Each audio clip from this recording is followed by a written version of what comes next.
जय श्री कृष्ण। राधे राधे भगतजनों, आज हम कामदा एकादशी व्रत कथा अर्थात चैत्र माह की शुक्ल पक्ष की एकादशी व्रत कथा सुनेंगे। कथा शुरू करती हूँ। कुंती पुत्र ने कहा, हे यदुनाथ, आपको अनेकों बार मेरा नमन है।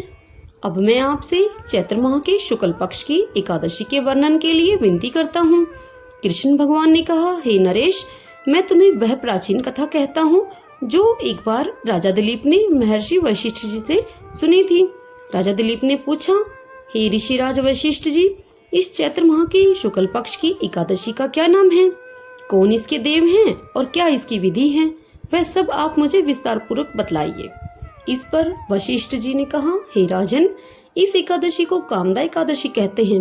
ये सब पापों का इस प्रकार से नाश कर देती है जैसे कि अग्नि सूखी लकड़ी को जलाकर राख बना देती है। वैसे ही कामदा एकादशी उपवास के पुण्य प्रभाव से सारे पाप भी इसी प्रकार जलकर राख हो जाते हैं और यह पुत्र प्राप्ति में भी सहायक होती है।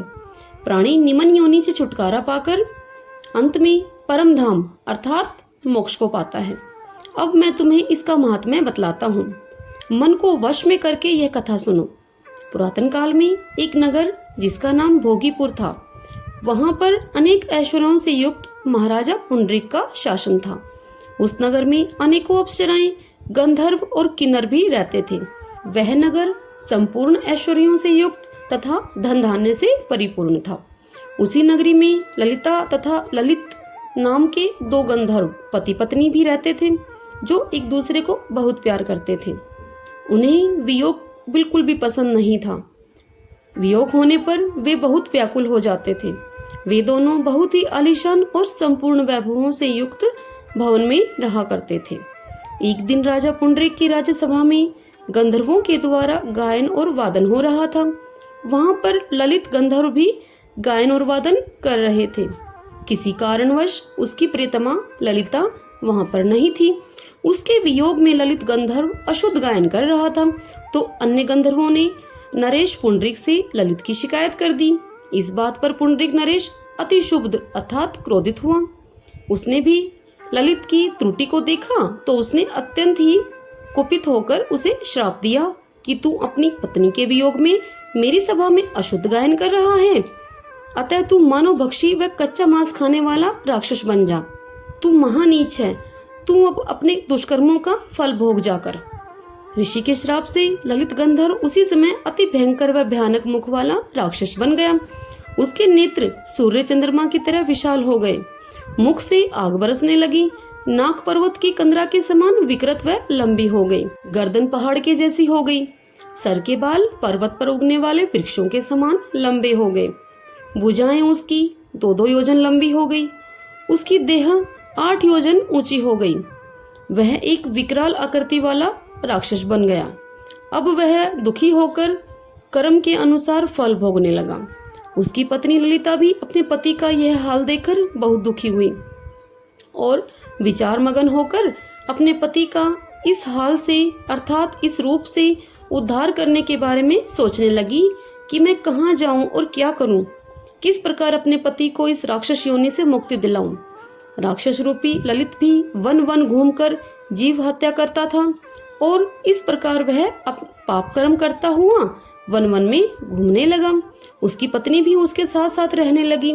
एक दिवस अपने पति के पीछे पीछे चलती हुई वह विलाप करती हुई उस विंध्याचल पर्वत के निकट पहुंच गई जहां उसने शृंगी मुनि का आश्रम देखा।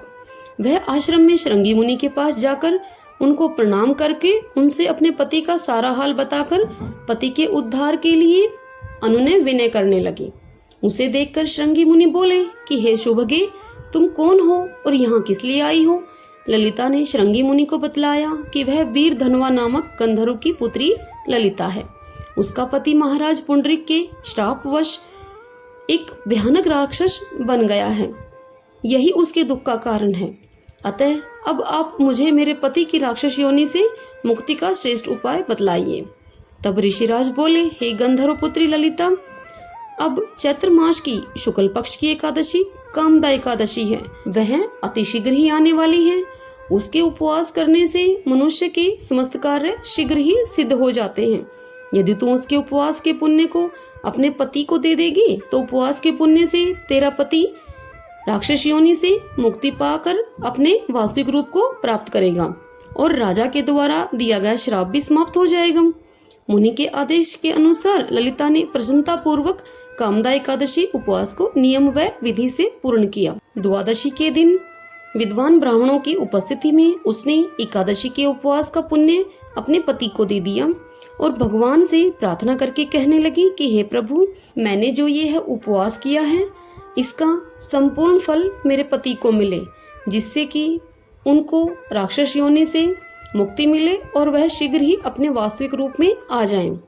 और इस प्रकार एकादशी का फल देते ही ललिता का पति राक्षस योनि से मुक्त होकर अपने वास्तविक रूप में लौट आया तथा पहले की तरह ही रूपवान हो गया। फिर दोनों स्वर्ग से आए हुए विमान में आरूढ़ होकर देवलोक को चले गए। कृष्ण भगवान ने कहा, हे धर्मराज युधिष्ठिर, जो प्राणी कामदा एकादशी उपवास को विधि और नियम से पूरा करते हैं वह कुयोनि से छुटकारा पाकर महान गति पाते हैं। यह एक उच्च कोटि का उपवास है। अतः जो भी व्यक्ति इस कथा को सुनता है अथवा उपवास को करता है उसे वाजपेयी यज्ञ का फल मिलता है। जय श्री कृष्णा। राधे राधे।